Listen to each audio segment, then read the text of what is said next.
Bienvenue mes chers élèves, j'espère que vous êtes tous en bonne santé et que vous révisez vos leçons régulièrement afin de vous préparer à l'examen normalisé. Aujourd'hui, et dans le cadre de la révision des leçons de conjugaison, je vous propose aujourd'hui la révision d'une leçon intitulée l'impératif présent. Donc, si vous êtes prêts, on commence. Voyons d'abord c'est quoi l'impératif. L'impératif est un mode, comme les autres modes que vous connaissez et qui sont l'indicatif, le conditionnel, le subjonctif, l'infinitif, le gérondif et le participe. Il n'existe qu'à 3 personnes, c'est-à-dire qu'on l'utilise uniquement avec 3 personnes de conjugaison qui sont tu, nous et vous. Donc, il peut exprimer ou bien il peut avoir plusieurs valeurs, comme à titre d'exemple, on peut utiliser l'imparfait pour exprimer un conseil, comme cet exemple. Pensez à économiser de l'eau. Donc ici, le verbe penser a été utilisé à l'impératif pour donner un conseil. Il peut aussi exprimer un ordre, comme la phrase suivante. Économiser de l'eau. Donc ici, on donne directement un ordre en conjuguant le verbe économiser à l'impératif. Ou encore, on peut l'employer pour exprimer une interdiction, comme c'est le cas dans cet exemple. Ne traversez pas la route quand le feu de signalisation est rouge. Donc ici, il s'agit bien d'une interdiction, donc vous êtes interdit, c'est-à-dire vous n'avez pas le droit, vous n'êtes pas autorisé de traverser la route quand le feu de signalisation est rouge. Et on a aussi ici le verbe traverser qui est à la forme négative, ne pas. Voilà. Maintenant, voyons comment conjuguer les verbes à l'impératif présent.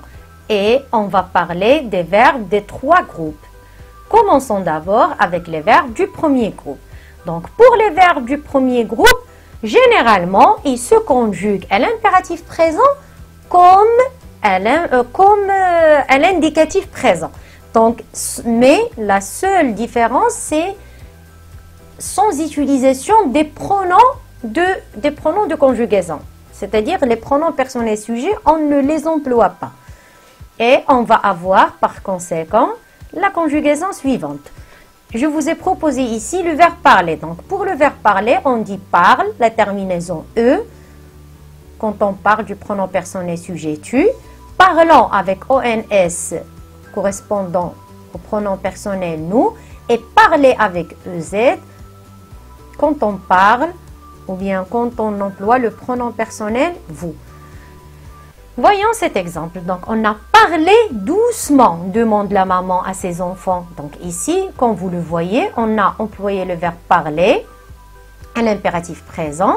Donc, comme vous le remarquez, il se termine avec la même terminaison que l'indicatif présent, mais sans utilisation du pronom personnel sujet.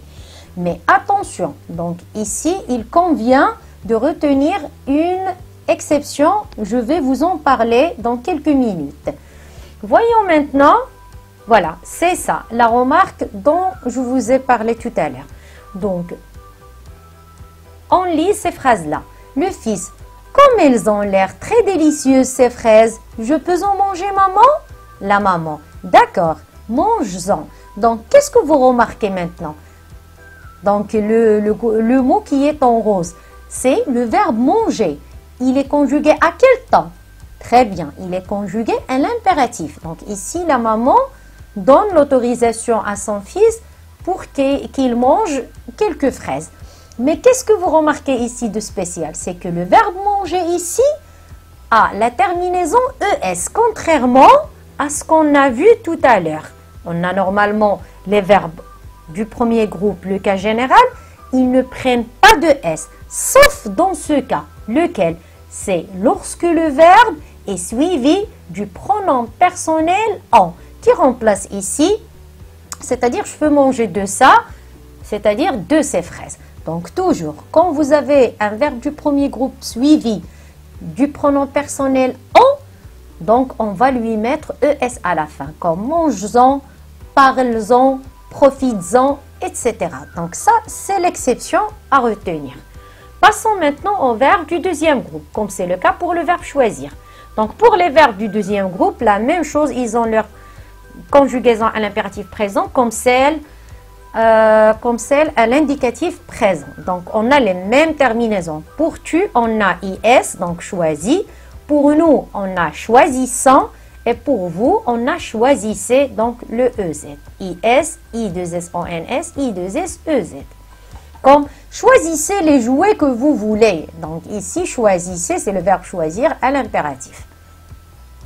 Pour les verbes du troisième groupe, et voyons maintenant des exemples des verbes réguliers, c'est-à-dire qu'ils vont garder en quelque sorte le même radical.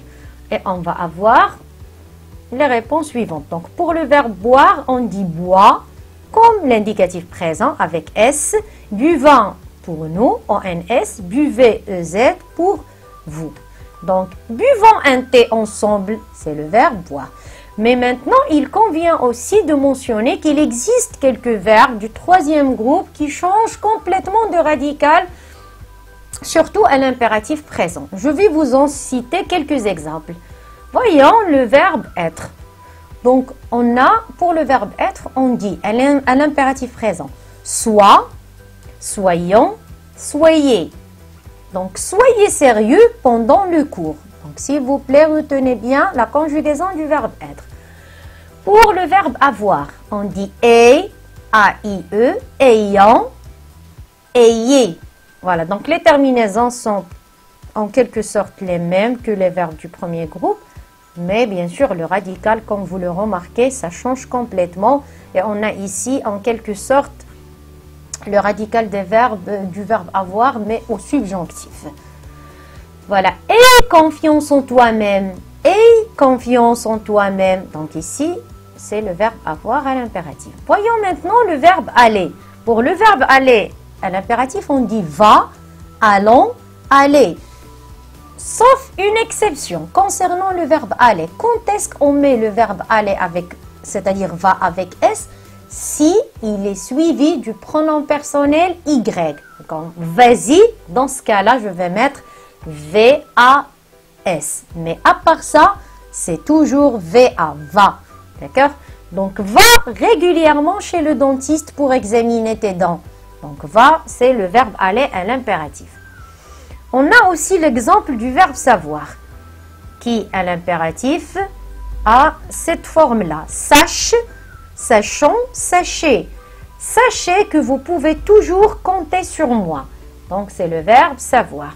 Il existe d'autres verbes, comme le verbe pouvoir, comme le verbe vouloir, en disant veuille, veillant, veuillez, et ainsi de suite. Donc, ces exceptions-là, vous devez bien sûr les apprendre par cœur. Je vous propose maintenant cet exercice d'entraînement. Donc, réécris les phrases suivantes en conjuguant les verbes à l'impératif présent. Vous avez la première phrase, vous finissez vos devoirs avant de sortir. La deuxième, tu es responsable envers l'environnement. La troisième phrase, nous veillons à la propreté de notre classe.